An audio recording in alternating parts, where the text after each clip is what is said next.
Hello. Are we good? I think we are. Everything sounding, controls looking great. Things are moving the way they need to do. I just need to clear something off my phone here so that I can hear everyone.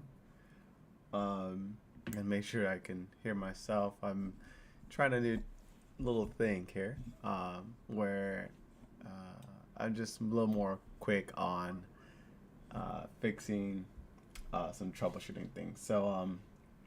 Yeah, let me go ahead and just thank everyone for showing up here today. Whew, we got a morning for us. Well, let me go ahead and start with hello, welcome, and my name is Dion Dusty Lion. Not lion, like the lion, the animal lion. But I'm so excited to be here with you today for this live stream. Today we're going to be discussing news around public health, entertainment, local and national events, and things that you can get involved with your community. And also we'll be talking about some angels that we had to send back home, or that were called back home. So we'll be talking a good depth of angels, considering this is Women's History Month. But I hope you all are excited as I am to get started. Before we dive in, I just want to take a moment to take a sip of this glorious tea. Moi. And if you have some tea, you better moi with me too, or as I would in my fashion form, bing, and then bring it back in.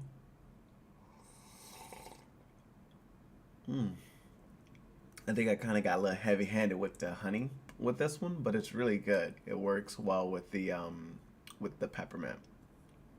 Um, but thank you. I want to thank you for joining me today. Thank you for joining. Thank you for the supporters who have been sharing this and liking this and subscribing. I appreciate it. Without you, this wouldn't be possible. I love seeing those things. Kind of brings a little spark to my heart, but also just doing this brings a little spark to my heart. Um, but there is also a little mantra, some wisdom here that I actually want to read off because I read this and I was like, wow, this is really good. As you all know, yesterday I was part of the healing conversation with the Soul Growth series with Joshua Cruz, George Johnson, Phil, and I think Tim. Don't quote me on that. But we had a really great conversation. I know they recorded it. I'm not sure if it'll go out, but if it doesn't, I just read this and I thought about that. And the mantra says, "The universe is within you, bright and beautiful." And so, yeah, thank you. And I hope that you know that the universe is within you. Throughout this stream, I encourage you to ask any questions that you may have in the chat. I will be responsive in the chat and trying some new features out in here as well. So feel free to throw those in here, and we just go to get right into it. So I'll do my best to answer them as we go along. So sit back, relax.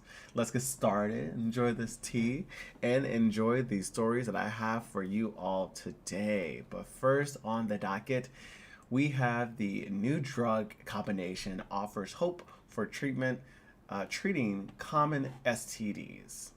Sexually transmitted infections have soared in recent years in the United States, particularly, prompting an urgent search for solutions. New research suggests that a widely available antibiotic taken after sex may help stem the tide.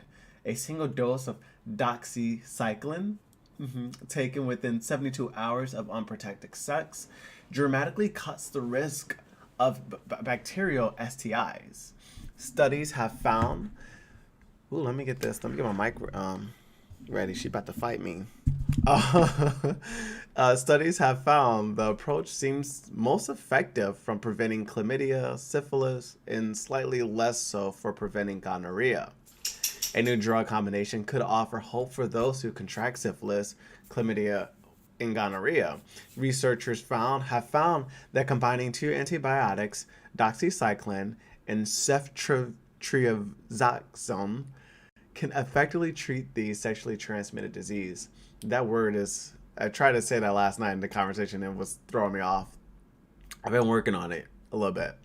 But according to a study published in the New England Journal of Medicine, the new drug combination was effective in treating syphilis in 98% of cases, chlamydia, gonorrhea, in 100% of cases.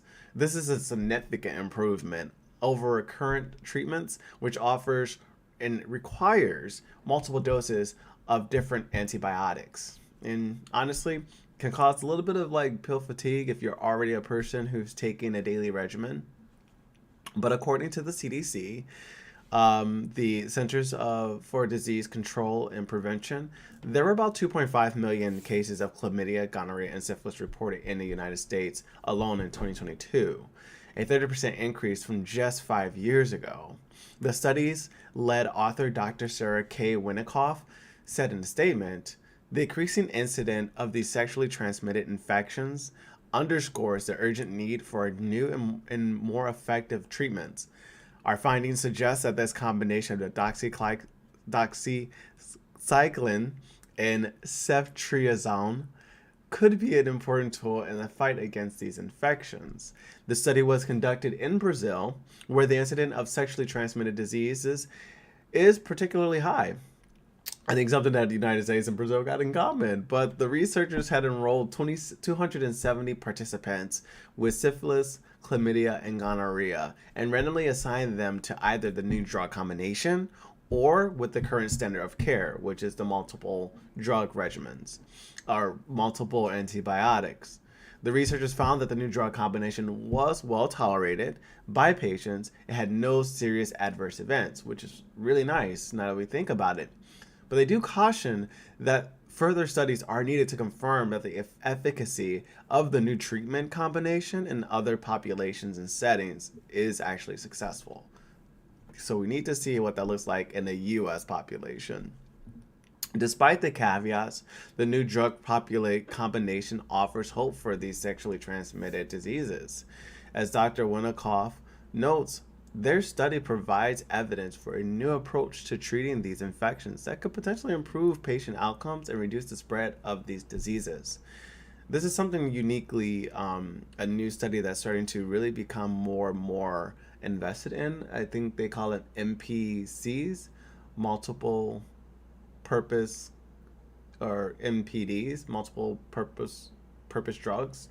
So it's not only treating one thing, it's treating multiple things. I think at the last year at the 2022 HIV Biomedical Conference that I attended, they had a presentation about this and really discussed that the future could look very different. You know, there could be treatment for pregnancies and also STIs. It could be contraceptives in combination with other things. So it's really interesting what they're thinking about putting out there. There's like PrEP and other things, or PrEP and contraception combined in one thing.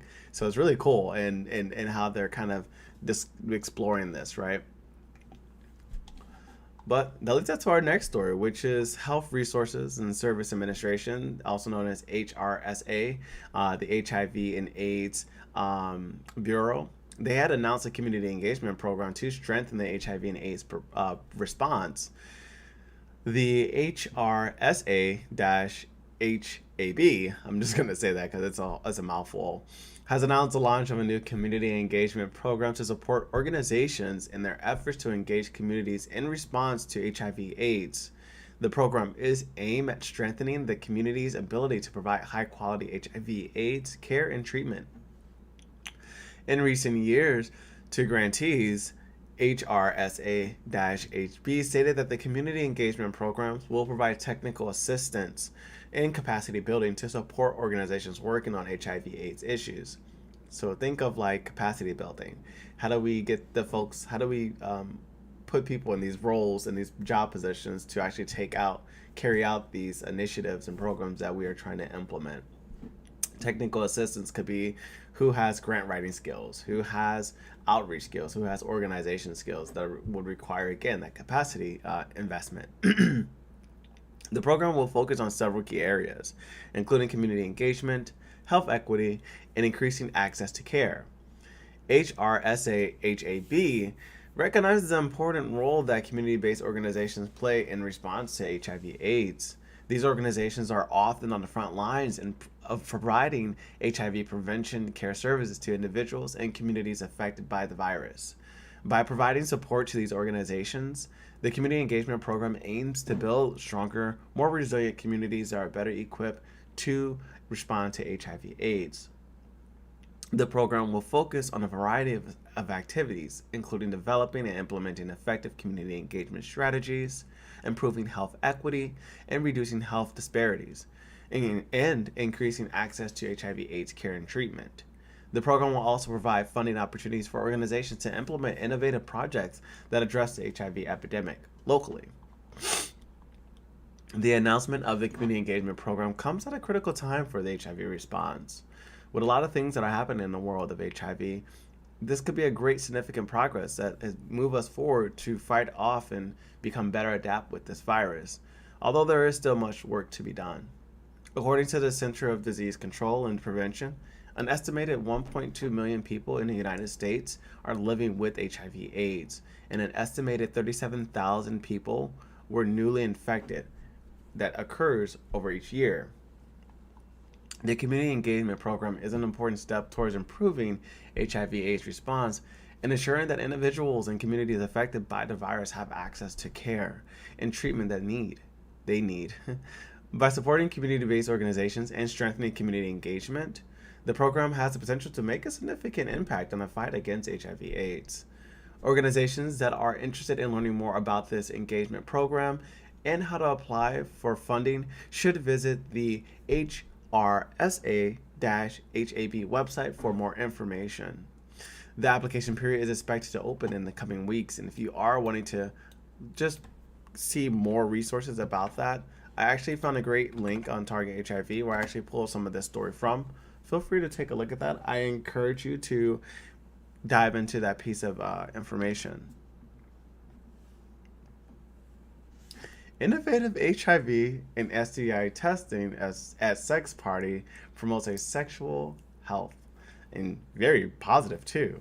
I thought this story was quite interesting when I came across it, but sex parties are typically associated with health and safety, but this new initiative aims to change that by promoting HIV and STI testing at these events. Yes, I mean at sex parties. So if you test positive, they have a regimen, they have a process to get you in care and make sure that you are protecting yourself so that other people can play and, do what they need to do.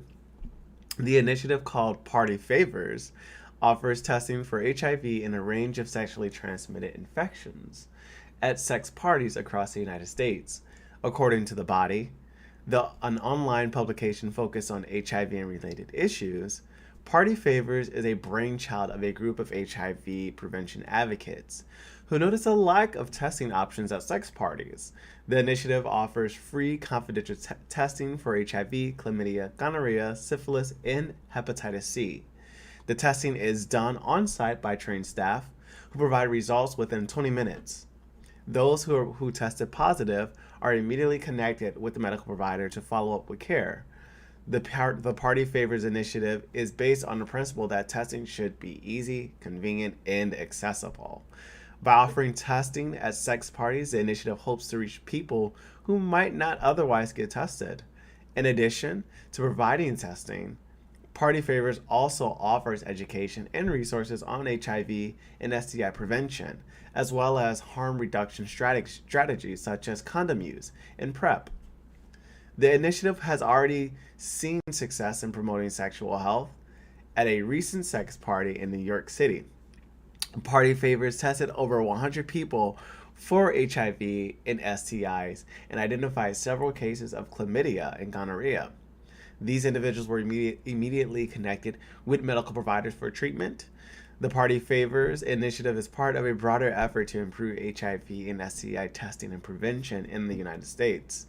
Despite advances in HIV treatment and prevention, the number of HIV infections have remained relatively stable in recent years, and the rates of STIs are on the rise. Again, it's about 37,000 people that are newly infected with HIV year over year, and about 1.2 million people living with HIV in the U.S. It's a lot. It's a lot of people.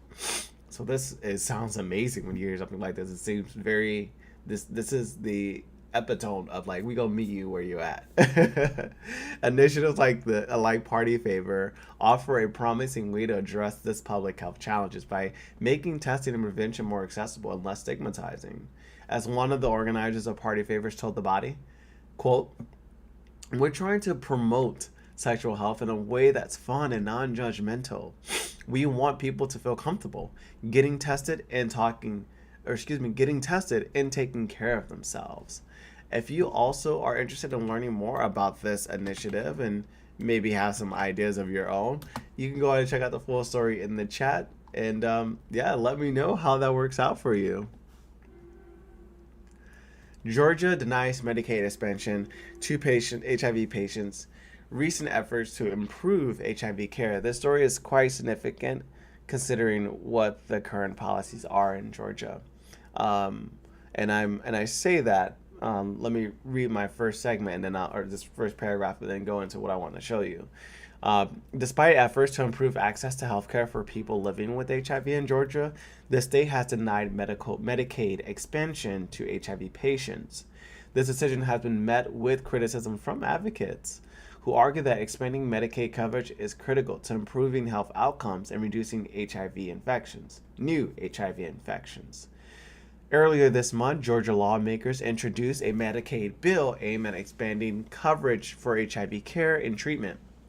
The bill would have provided coverage for medication used in HIV treatment, as well as behavioral health services to address the mental health and substance use issues that often co-occur with HIV. However, the bill was not passed, and Medicaid expansion was denied. And I actually want to show you something here, if I can get to it.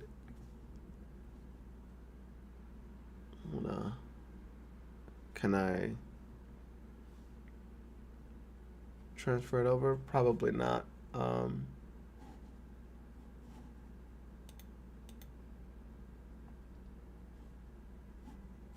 I need to turn my story off, maybe?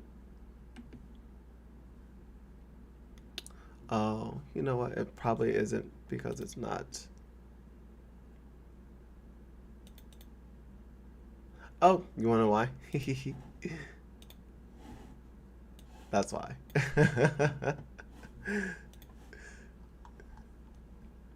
Silly me.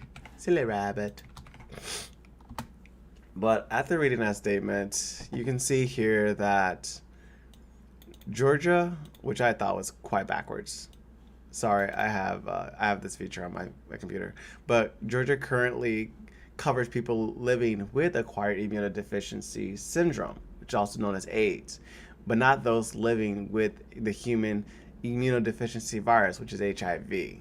This back-ass words, Georgia, which can lead to AIDS, which we all know leads to AIDS, especially if there's no care or services provided, or if a person's not getting tested. I saw that and I was just like, okay, wait, what? How is that possible? How, like, it blew my mind when I read that and I was like, wow, we really are like that. But hey, nonetheless, Georgia is currently one of the only 12 states that have not expanded Medicaid under the Affordable Care Act, leaving many low-income individuals without access to affordable health care. This has been particularly problematic for people living with HIV in the state of Georgia and, of course, in those 11 states who acquire this ongoing HIV treatment and needs help, managing this virus and the prevention to others. Advocates argue that denying Medicaid expansion to HIV patients is not only unethical, which it is, but also counterproductive to the efforts to end HIV. If you're not aware, Georgia lawmakers and anyone else watching this, the National HIV AIDS Initiative or Plan, which is also known as the NHAS. So this is something I encourage a lot of you folks to get a really understanding about. I'm still learning it. It's a huge document. But the in-house plans is something that we as a nation are taking steps to do to get to practically no new HIV cases and moving us closer to health equity, health equality, and really dismantling a lot of health disparities that persist through barriers in many communities. But Georgia denying coverage for HIV care and treatment, it does put the state, it's putting a lot of health and well-being of individuals at risk. I mean, already at risk, right? I mean, and further disparagement, further negative outcomes, more likely to have a negative health outcome, and likelihood of getting an HIV infection because they aren't getting the assistance and the access that they need under the right coverage. According to the Georgia Department of Public Health, there were more than 1,500 cases of HIV diagnosed in the state in 2019 alone. Lawmakers, look at the numbers. Seriously, expanding Medicaid coverage for HIV care and treatment is an important step in reducing the HIV infections and improving health outcomes for people living with the virus. Despite the setback, advocates for the Medicaid bill remain committed to improving the access to health care for people living with HIV in Georgia.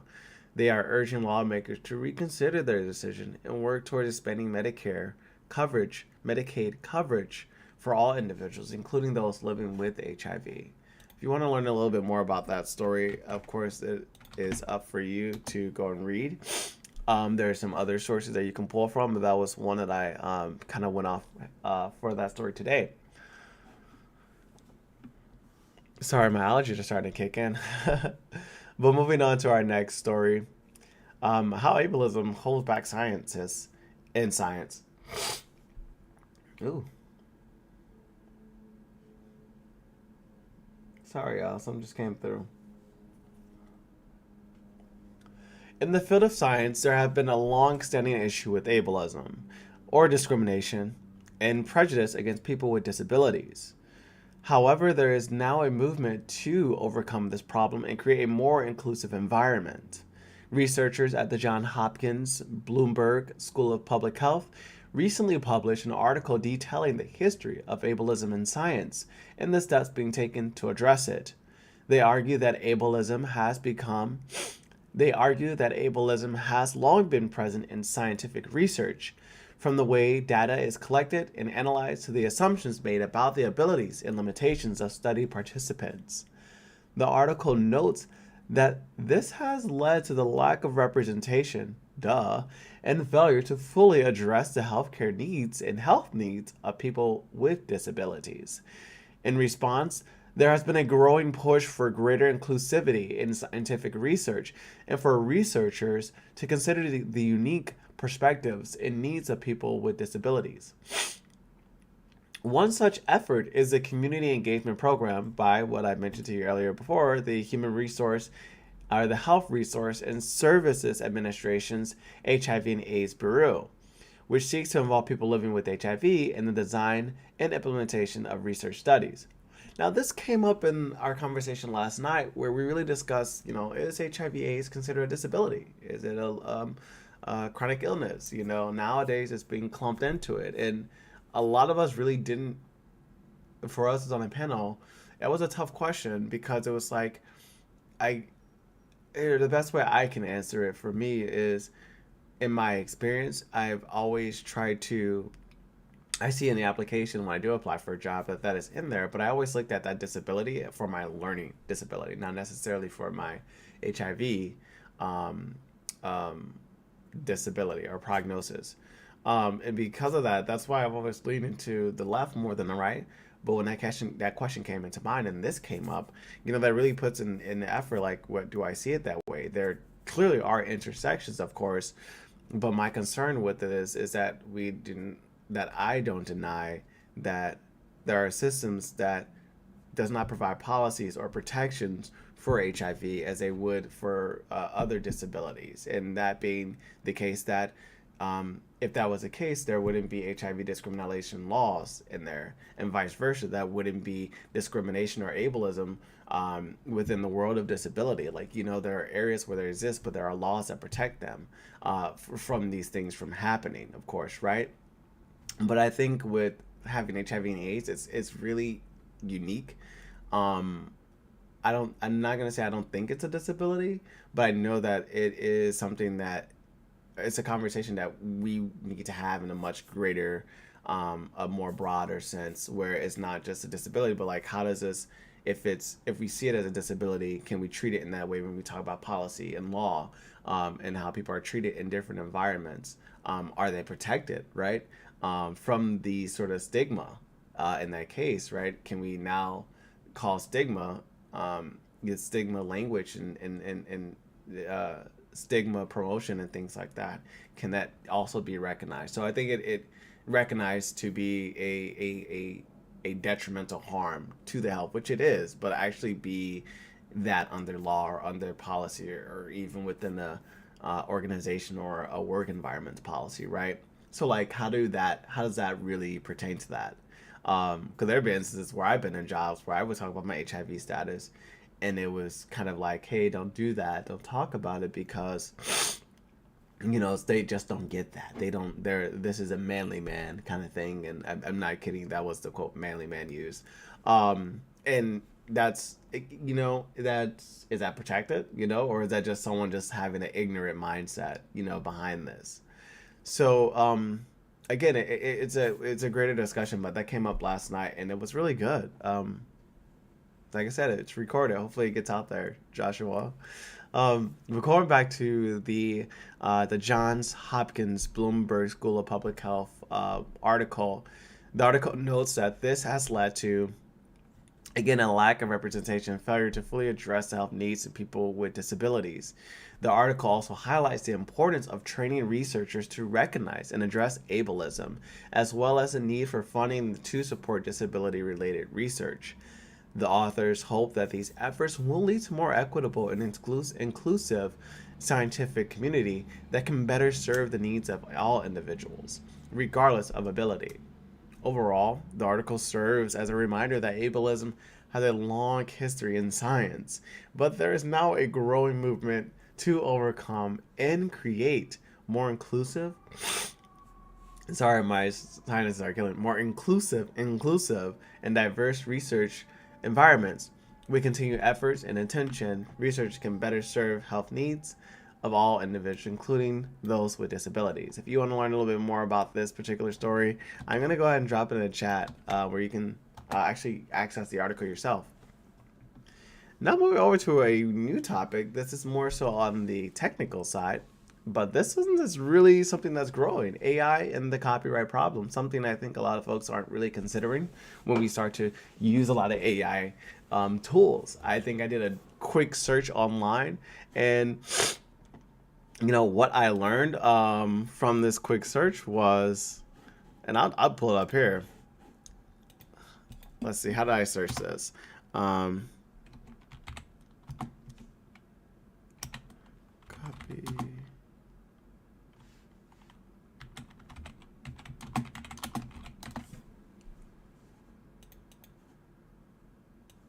AI. Oh, I know how I spelled it. I did copy right laws.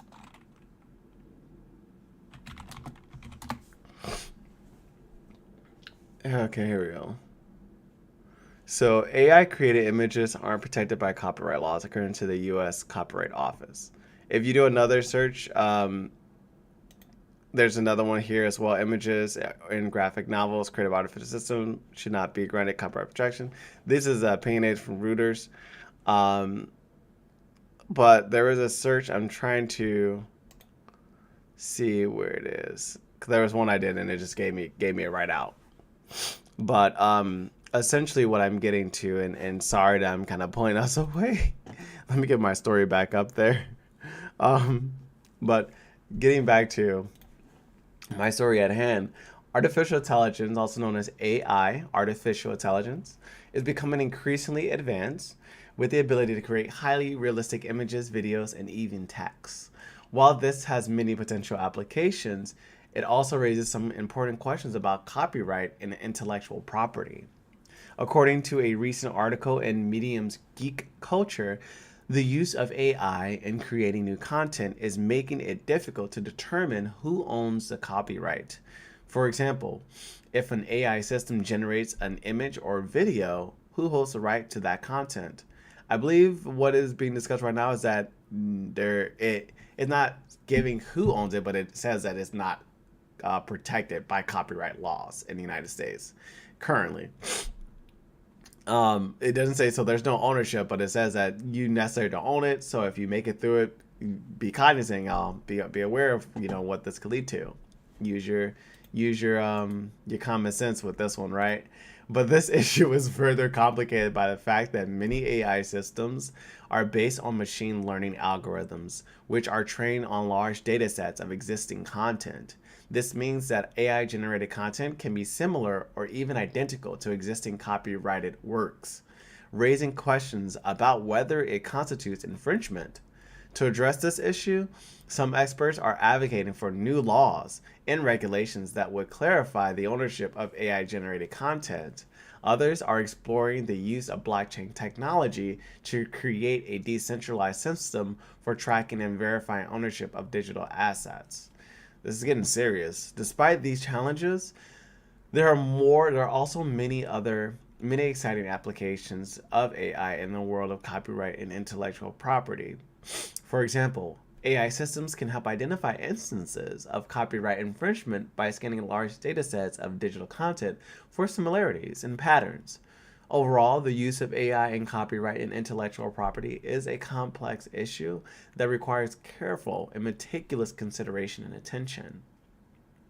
As the technology continues to evolve, which it will, because that's what it's made to do, it will be important for lawmakers, researchers, and industry leaders to work together. Listen together, common sense, not under money, but through common sense, to ensure that it is used in a way that is both innovative, responsible, and ethical. If you want to learn more about that story, I'll go ahead and drop that in the chat. Feel free to take a dive in that.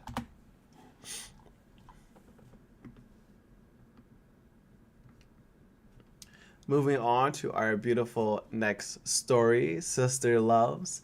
Dazon Dixon Dalio discusses HIV in women at the CROI 2023 conference. The CROI, which is also known as the Conference on Retroviruses and Opportunistic Infections in 2023, is currently, or was underway. This story was written a while back, but is currently underway among many experts speaking at the conference. Many experts that were speaking at the conference were Dazon Dixon Dalio, and the founder and president of Sister Love Incorporated, a nonprofit organization based in Atlanta that focuses on women's health and women's health issues in HIV/AIDS. Dixon Dalio was invited to speak at the conference to discuss the impact of HIV on women, particularly women of color. In her talk, she emphasizes the importance of taking a comprehensive approach to HIV prevention and care, which includes addressing the social determinants of health and economic factors that contribute to the epidemic. According to Dixon Dalio, HIV is not just a medical issue. It's a social issue. It's a social justice issue. It's an issue of human rights. It's an issue of gender equity. I want to go ahead and play this video of her, of their interview, excuse me, not of her. Hello, I'm Miguel Gomez reporting from CROI 2023 for HIV.gov, and I am honored to be here with Dazon Dixon, the president and founder of Sister Love, who has been providing advice and counsel, I must admit, to me and my office for years. Really, thank you for that. But Sure. Today, I have two questions for you. Okay. I'm going to start with the first question, which is, CROI, we're almost at the end. Mm-hmm. What are some observations that you have seen, but I'm going to frame it in this way. Mm-hmm. If you were to have a call tomorrow with your staff who do domestic work, Yeah. what would you share with them about the findings from CROI? So, and I'm probably going to answer your question. Thank you very much, Miguel. It's so good to see you and to be here. I'm going to answer your question probably with two responses in terms of that. So I think the first thing I want to tell my team is that what we're doing is on track. That's the first thing I want them to know, that based on the science, despite all of the challenges we're seeing with implementation, despite all of the new news that we have to keep up with as community, that the science is not so far ahead of us that we are not on track. So that's the first one. And what I mean by we're on track is that the work that we're doing, community driven, is actually being confirmed by the science. It's not actually working the other way around in our experience. So that's the first thing. And then the second thing to this, though, is what I am hearing and learning from the findings is that we still have a very long way to go to make sure that the science we need is giving us the tools we need to make sure that women are going to get to the end of the epidemic at the same time as everybody else. So those are the two things. I could talk about all the specifics and the science and all of that, which has been phenomenal. Lots of new learning. I think it was important, for example, to not have some huge, groundbreaking, big news that overshadowed and subsumed everything else that was happening. So by having a pretty even keel of new science and release, and doing it with such intention to push the envelope for the scientific body a bit, I think my community, my staff and our community will actually be encouraged to know to some degree that we're still having to push the envelope. Absolutely. And that it's happening even in some pockets of the science. And two, that we still have a very long way to go in terms of women's solutions. Absolutely. And to address women in HIV, I was honored and so grateful to attend a pre-conference here before CROI started the previous weekend. Could you share some highlights? Well, first, what was the conference about and some highlights? Sure. So I'm a big fan of the HIV and Women Workshop. We've been holding it a long time. It's usually attached to the International AIDS Society scientific meeting. So I think this is, and when it's here and we have the opportunity, it's also attached to CROI. That workshop is really important because it's one of the few places where all the science is about women across our diversities. And that's been an evolution for this workshop too, to move from the cis-only space into being much more inclusive of femme-identified people. So I think a couple of the biggest findings from this meeting, of course, is all of the advances we've made, particularly in pregnancy and in inclusion of people who could be pregnant, of what we're learning about the whole, I loved the debate around breastfeeding, and the equity issues came to the floor inside of all the science that we now know with regard to viral suppression and viremia and how that plays out in different countries and different regions in the world. The other thing I think that was really powerful, of course, was whenever they could, there was that mixture of the science. There's the clinical science, there was some basic science, but there was also a really good mix of the social and behavior. That was important because that's a little harder to find in the bigger CROI meeting. And so those were a couple of the big things for me. And of course, being just, it wasn't a finding, it was an experience of being in that room with all of these women scientists, women living with HIV, women advocates and activists. That's a rare space where we're all together, but the conversation is about our science, our science. And that to me was golden. And it was. Yeah, that was really a great conversation. Very powerful. I think we all need to learn a little bit more about myself too. But she goes on and she discussed more about the need for a multifaceted approach to HIV prevention, and includes addressing poverty, stigma, discrimination, as well as law, as well as increasing access to education and healthcare. Ms. Dixon Diallo also emphasized the need for greater investment in research and development of new HIV prevention and treatment strategies, particularly for women who are disproportionately affected by HIV. If you'd like to learn a little bit more about that interview and what Dixon Diallo discussed in her CROI presentation, I'll drop the link in the chat for you to go ahead and take a look at yourself and let me know what you think of it. Moving on to our next story. Little angry face. This is probably my face when I see my student loan bills. I'm just, we're just sick of it. We're tired of it. I think we're at a point where we're like, okay, what's happening? When is gonna happen? Y'all got us hyped up in November, right? Look, applications, some relief. But this is the current update with the student loan crisis in the United States, which has been a huge topic of concern for many years. and it continues to be an ongoing issue that affects millions of people, such as you and myself. With the rise in the cost of tuition, many students have borrowed money to pay for their education, and this has led to a significant amount of debt. I mean, the increasing cost, it's an increasing cost. According to the Federal Reserve, the total amount of student loan debt in the United States was 1.7 trillion at the end of 2021. This has put a tremendous financial burden on individuals as it has become increasingly difficult for borrowers to repay their loans. In recent years, there have been several proposals to address the student loan crisis. The Biden administration has proposed canceling up to $10,000 in federal student loan debt per borrower and has allowed proposed making college tuition free for families earning less than $125,000 a year. However, there is still much debate about how to address this issue, and it remains to be seen what actions will be taken to help alleviate the burden of student loan debt. In the meantime, many nonprofit organizations have stepped up to provide resources and assistance to those struggling with student debt. One such organization is the Student Borrower Protection Center, also known as the SBPC, which was founded in 2018. The SBPC is a nonprofit organization that provides advocacy and legal services to student loan borrowers. They work to protect borrowers' rights and provide resources to help them navigate the complex student loan system. Recently, the SBPC has been advocating for the cancellation of student loan debt and for reforms to student loan system. They have also been working to provide information and resources to borrowers who are struggling to repay their student loans.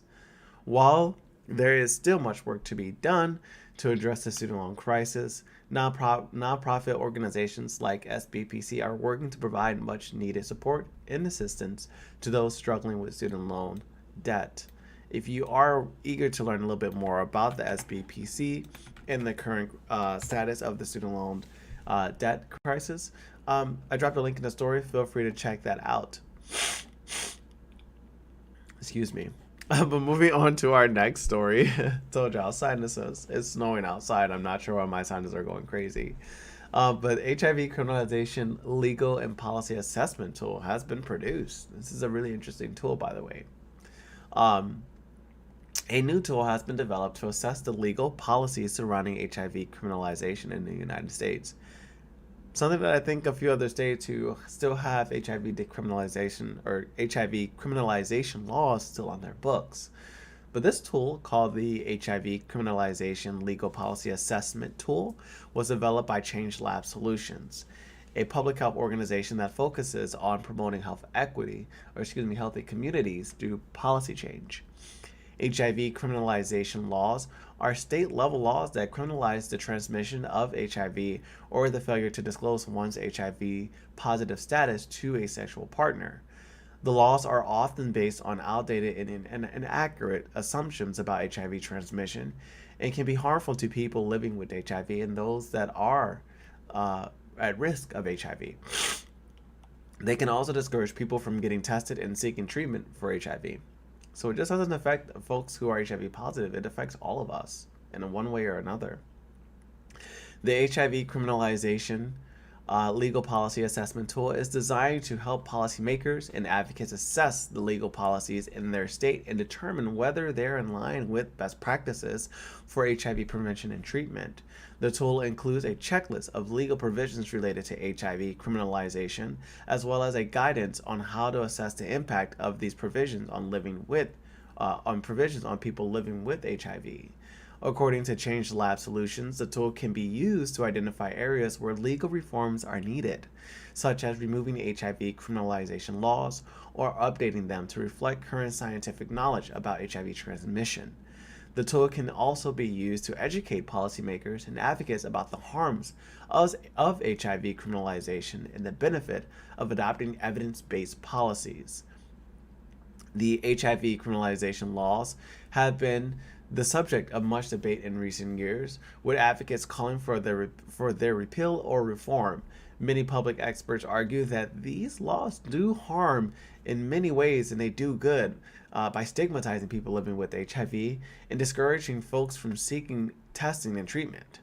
The development of the HIV criminalization legal policy assessment tool is a step towards addressing this issue and promotes evidence-based policies that protect the health and well-being of people living with HIV.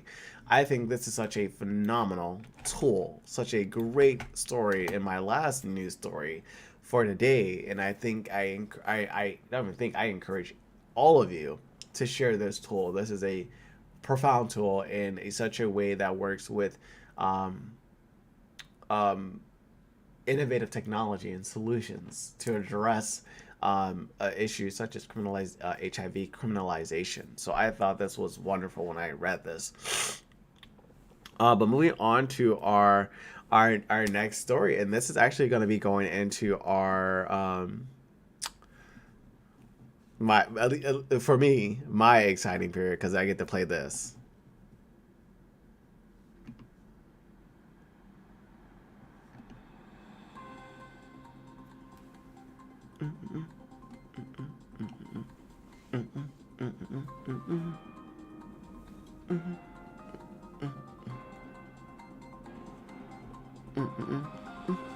Oh wait, I got a story to tell y'all. So first on the docket in entertainment, is a great author and book.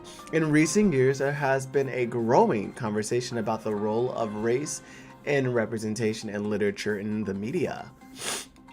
This discussion has now reached the world of American literature, where a new wave of authors is challenging the traditional literacy canon in this predominantly white male perspective. One such author, Rachel Kazi Gansa, a Ghanaian American writer who works to explore the intersections of race, gender, and identity in America. In her latest essay, Writing Whiteness, Writing America, Ganasan delves into the legacy of white American authors and their impact on the literally and their impact on the literary landscape. Gassan's essay, I'm sorry, I just had to laugh at myself because what I literally just said literally. Gassan's essay is a response to the recent controversy surrounding the publication of American Dirt, a novel by Janine Cummings that was widely criticized for its portrayal of Mexican characters and its appropriation of their stories. The controversy sparked a larger conversation about the role of white writers in telling stories that belong to communities of colors. In Writing Whiteness, Writing America, Gansa explores this issue through the lens of her own experience as a Ghanaian American writer. She describes the challenges she faced as a young writer trying to find her place in a literary world dominated by white authors and their perspectives. Gansa also highlights the work of other writers of colors who are challenging the status quo and pushing back against the dominance of white voices in literature. She cites the work of Zadie Smith, Ta-Nehisi Coates, and Jesmyn Ward as examples of writers who are redefining the literary canon and bringing new perspectives to the forefront. If you want to follow the works of Ms. Gansa in this article itself, I highly encourage you to check out that latest link that I just dropped in the chat. It will save you wonders. There's so much great information that is out there. But into our next story, which blew my mind, was Colombia just held a court hearing in the metaverse. Let me play this quick video for you all because I was just like, wait, what? But yeah, let's check it out.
Now, this is a powerful story that's ahead. This tech makes it easier and faster to access the justice systems, according to the magistrate that was in charge.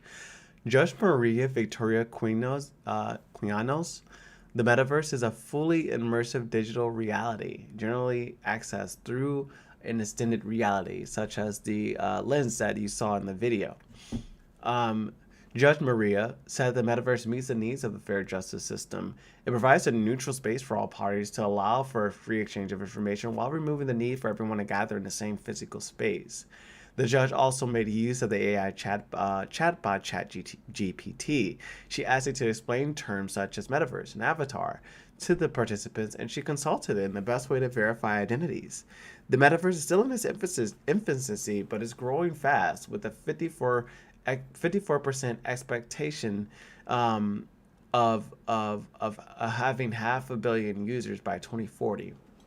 But it just goes to show how how if you are working in any field that you are, to really start to look for those key points where AI will intersect in your work and getting ahead of the game, right? It's already happening. It's already upon us. It's now how do you work AI and virtual reality into your work, not just because it's happening, but because it actually makes sense to do it. It creates a neutral environment. It make ease of accessing information for all parties. It creates accessibility. It crosses barriers to which we are facing in more of the physical plane. I think another important thing here is to also think about the privacy. I think that's going to be a growing matter. I was at this conference last year where the gentleman talked about marketing and virtual reality and AI and what they'll look like in the future in the world of marketing. And people are going to show up different in this virtual world. People are going to look black. People are going to look white. They're going to look alien. They're going to look like a cat. They're going to look like everything that wild as a dream. So identity will be different, which will make privacy a little bit different too. But more to come as we talk about a little bit more of that. Like I said, it's a very interesting concept because we are moving into that era. But if you aren't prepared, get your buckets in place because things are moving in my oh my.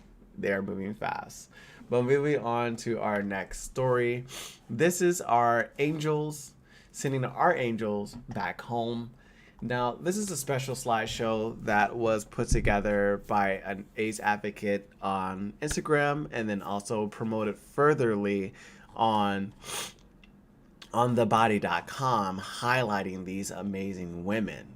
But I just want to let the slideshow that's playing off to the side for you while I go ahead and take my time and ease through this, and then of course naming these women who are in this slideshow. But as Women's History Month continues, we reflect on the many contributions women have made to fight against HIV/AIDS. This includes countless activists who have dedicated their lives to raising awareness and advocating for better care and treatment for people living with the virus. Unfortunately, many of these activists lost their own lives to the disease they fought so hard to combat. Throughout the early years of the epidemic, women were often overlooked in the response to HIV/AIDS. However, as the epidemic grew, women began to take more prominent role in the fight against the virus. From community organizers to healthcare professionals, women played a critical role in shaping the response to HIV/AIDS. However, many of these women were not immune to the virus themselves. As they fought to improve the lives of others, they were also fighting for their own survival. Tragically, many of these women lost their lives to HIV/AIDS. Some of these women, including Mary Fisher, a prominent AIDS activist and artist who was diagnosed with HIV in 1991. She began as an advocate for HIV/AIDS awareness and prevention, using her platform to raise awareness about stigma and discrimination faced by people living with HIV/AIDS. Another notable activist is Dr. Mervyn Silverman, who was the first openly gay president of the American Foundation for AIDS Research. He was a prominent advocate. She was a prominent advocate for people living with HIV/AIDS and worked tirelessly to improve care and treatment for those affected by the virus. These women and countless others played a vital role in the fight against HIV/AIDS, and their contribution should not be forgotten. As we continue to work towards ending the HIV epidemic, we must honor the legacy of these activists and use their work as an inspiration to continue to fight. It is important to remember that HIV/AIDS is still a significant health issue, particularly for women in marginalized communities. This Women's History Month, we must recommit ourselves to fight against those who are affected by the virus and begin working towards a future where HIV/AIDS is no longer a threat to our communities. As we honor the legacy of these women, let us recognize the work that remains to be done.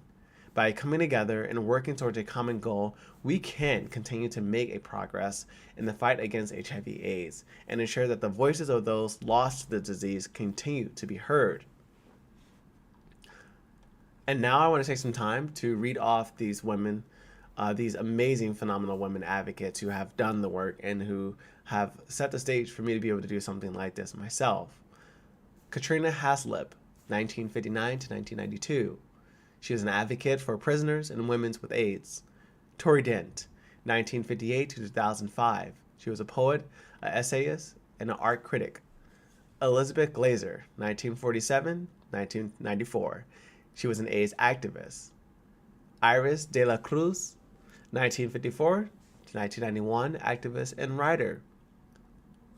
Sharma's Outlaw, 1966 to 2016. She was an activist. Chloe Zubilo, 1960, deaf in 2011. She was an artist and activist. Dolores Dockery, 1959 to 2020.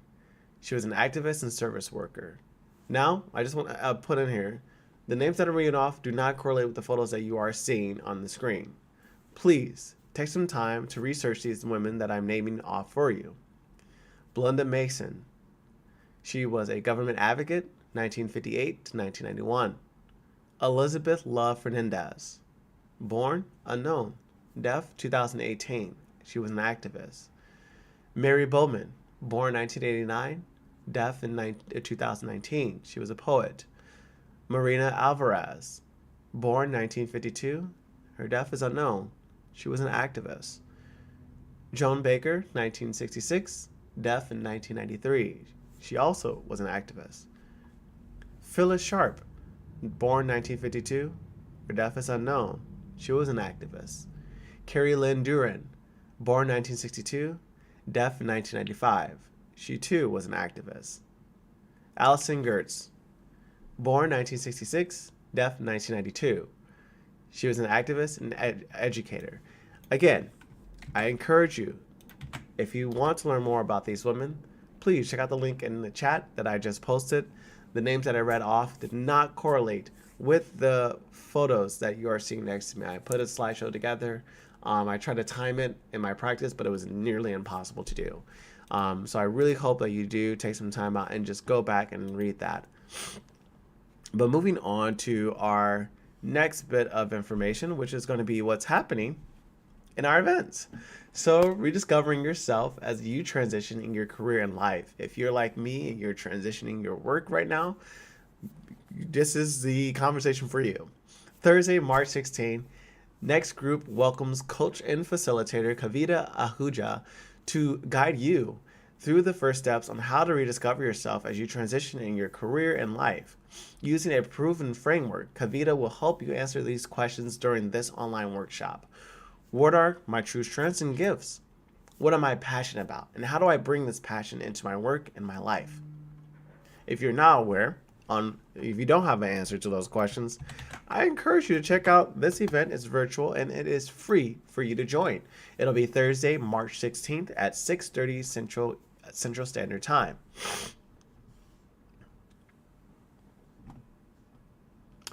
On to our second event. You should be registering for the Midwest Harm Reduction Virtual Institute that will be happening March 29th to the 30th. This institute will support Midwest health departments and community-based organizations to enhance learning in strengthening skills and strategies related to region-specific recommendations for innovation, harm reduction practices, recommendations for better practices around self-care for harm reductionists, a space for networking and peer interaction, and recommendation for community advocacy and engagement within priority populations. If you don't have the link to register for this Midwest event, I'll drop the link in the chat for you. Please feel free to check that bad boy out. It is going to be so fruitful. The next event, I don't have a slide up for you, but I'm just going to go ahead and pull this down so you don't get confused. The next one is to register for a public health law basics webinar. So what does law mean? What does that have to do with public health? I mean, everything. It's difficult to overstate the extent to which law affects our everyday work in the field of public health. The law touches every aspect of healthcare and public health programs, whether it's federal or state law or regulation, or an obligation which has been agreed to in a contract and that requires performance. This discussion will explore basic concepts of law that apply to and are encountered in different areas of healthcare and public health positions. This discussion will be practice-oriented to help attendees gain an understanding of how to work with the law in their public health position. Joan Dinsberger, Adjunct Associate Professor of Health Law at SPH, will lead the webinar. And if you are interested in learning more about this and being a part of that, go ahead and register at this link below that I drop in the chat for you. Oh, I just retyped the same one. I'll send. Give me a second. There we go. All right. Okay. Just want to make sure you didn't get like the same one twice. I think I posted in there like 3 times. You know what? Who cares? The more, the merrier. But if you have time, I encourage you to go check that out. Moving on to our next one, which is take it to the mat. In this particular situation, or excuse me, not situation, but event, the Mind, Body, and Soul and Health Wellness Circle provides a holistic programming specifically crafted for same-gender loving Black men, focusing on physical, mental, spiritual wellness services, activities, and events. The Wellness Circle will have participants access this event for free. These sessions are free as well. If you are in the local area of the Chicago area, will be with Coach Paulo, who is I did a little research and I was so good at this. But this is happening on Mondays and Thursdays from 5 to 5:15. So if you're trying to go get your workout on, take it with the mat, be with Mr. Paulo, get a little eye candy, maybe he'll let you squeeze on his muscles and, whatever you need to do. But this will be located at the MBS, which is at the MBS 360, which is located at 2910 South Michigan Avenue. To register for the program, you must email and contact them. Okay, if you want to learn more about that, I will drop the email in the chat for you right now. Let me get that pulled up here. I just did a little something. I don't want to mess up what I just did. But here's the email that you can register that at. I highly encourage you to dabble into that. But this is a sad part, guys, because or everyone, we are coming to a close. So this is our say goodbye. I just want to go ahead and thank everyone who tuned in today. Today was a jam-packed of information, but thank you so much for tuning into my live stream. I hope you enjoyed our discussion today. But before we go, I want to take a moment to remind you to subscribe, share, like my channel, my video, my stream, and of course, feel free to discover me on the many other platforms that I am on. I'll post that there. Again, I am your host, Dion Dusty Lion, and it's been a real privilege and honor to share stories with you on Share Space. If you have further questions or comments, please feel free to leave them in the chat or you can reach out to me directly via email at therealdustylion at gmail.com. I always love to hear from you and appreciate your feedback. Once again, thank you for joining me today. I look forward to seeing you all next week, Monday at 7 a.m. in our next live stream. So again, take care of yourself. Have a great day. Stay warm. And of course, be everything that the universe is. Like the universe said, or like this little mantra said, the universe is within you, bright and beautiful. I leave you with that. As always, stay hopeful in victory. Bye.